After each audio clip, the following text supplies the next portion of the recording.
এখানে আজকে আমি বানিয়ে ফেলেছিলাম চটজলদি বিরিয়ানি, এগ চিকেন বিরিয়ানি। খুব তাড়াতাড়ি করে ফেলেছিলাম কারণ সময় বেশি ছিল না।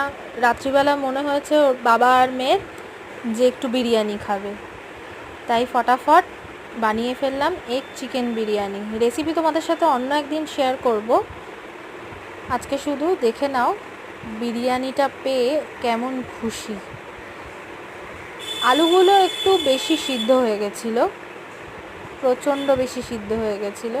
এই যে মেয়ের মুখে দেখো কত আনন্দ বিরিয়ানি পেয়ে। দেখতে কিন্তু বেশ ভালো হয়েছে মনে হচ্ছে, খেতেও টেস্টি হয়েছিল।